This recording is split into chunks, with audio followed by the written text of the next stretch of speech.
Hey, it's Clay. Welcome to another League of Legends video. I wanted to do a topical commentary discussing kind of the status of melee in League of Legends right now. This is a very interesting topic in my mind, one that comes up quite frequently, and there's this post by Morello, looks like it was within the last month, but it's garnered a lot of attention, and it's one that I think is very interesting and very important to understand when we talk about game balance in League of Legends and the direction that things are going in. And so, yeah, let's start talking about this. So the core concept here is the status of fighters. Fighters is the predominant melee class. If we look at these champions in League of Legends, we've got all these different classes. If we go to fighters, there's a lot of champions in here compared to tanks and supports. These are much smaller categories. I guess there are a lot of mages as well, but there are a lot of fighters within this category. And this is a pretty wide, diverse class of champions. But anyways, I'm going to leave the link to this post in the description, but this is basically a thread asking about Irelia. Irelia has received some nerfs. She's generally considered to be in a bit of a poor place, and the author of this thread is, Morello has made some statements as to why Irelia is a poorly designed champion. And basically, Irelia gives this explanation, and you guys can read this.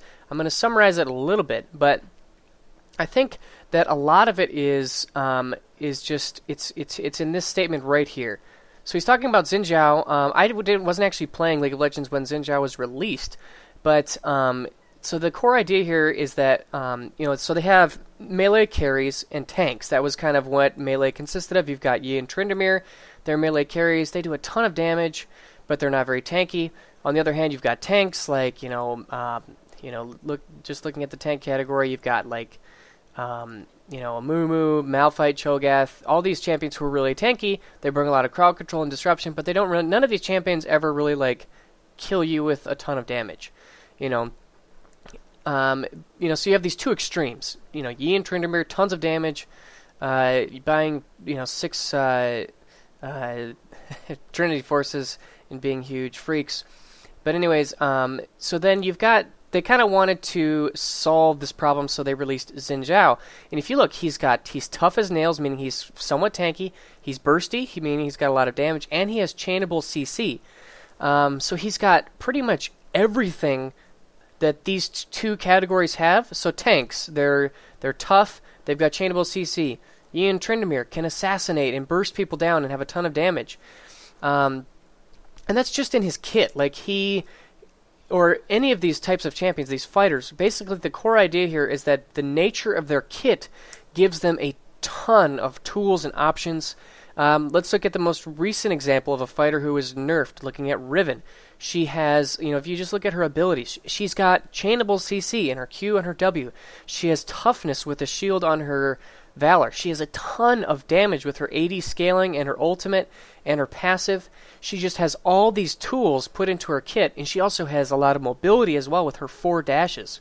This is not just to talk about Riven and what made her broken and why she got nerfed. This is more of a general thought on the status of fighters as a whole. This isn't just Riven. If you look at other champions that have this, like Aatrox. Aatrox is a great example of this. He's got a gap closer. He's got CC. He's got a ton of sustain.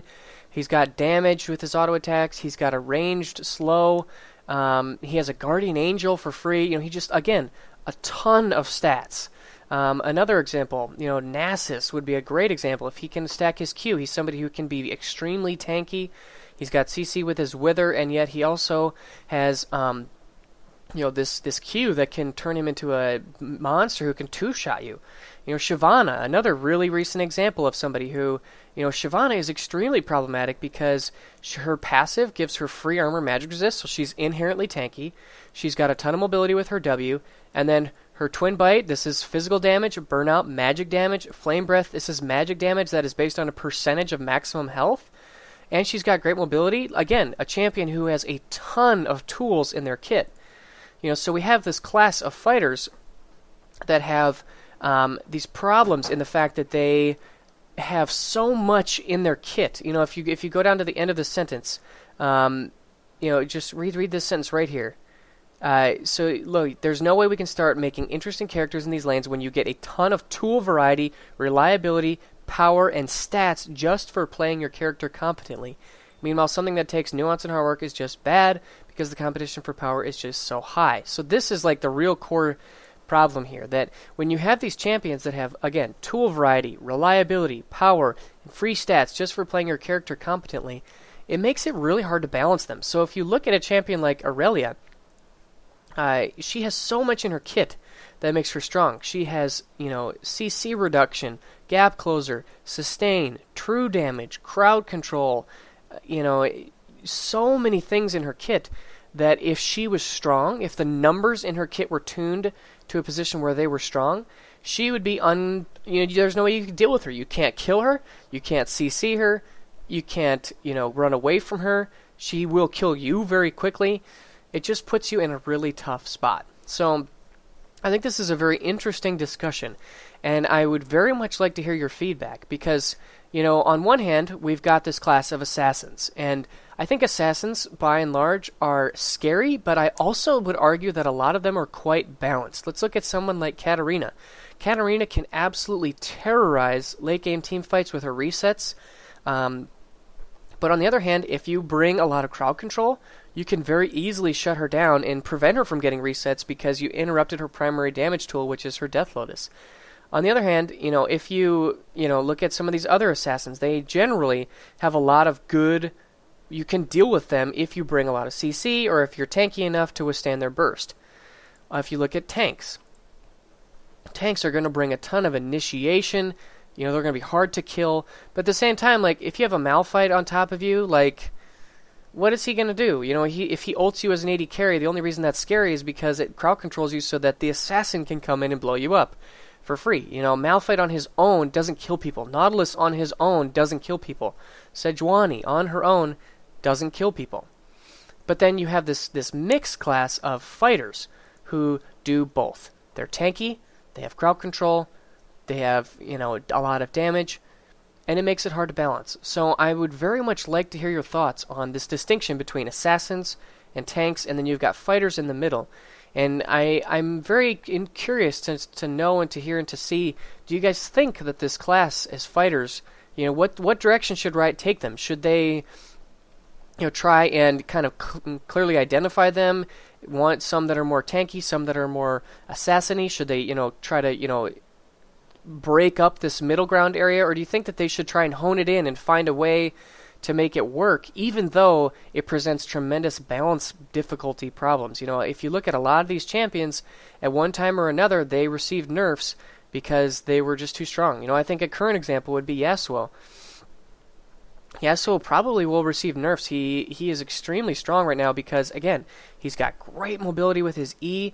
He's got a tremendous damage with his passive, with the crit doubling, and then he also has this shield. His passive shield is almost one of the most OP parts about his kit, because if he's constantly moving and using his E to go around, he's going to have that uptime on that shield up quite a bit, as well as the wind wall. So again, somebody who combines all these different things together to make a very powerful champion, very difficult to deal with.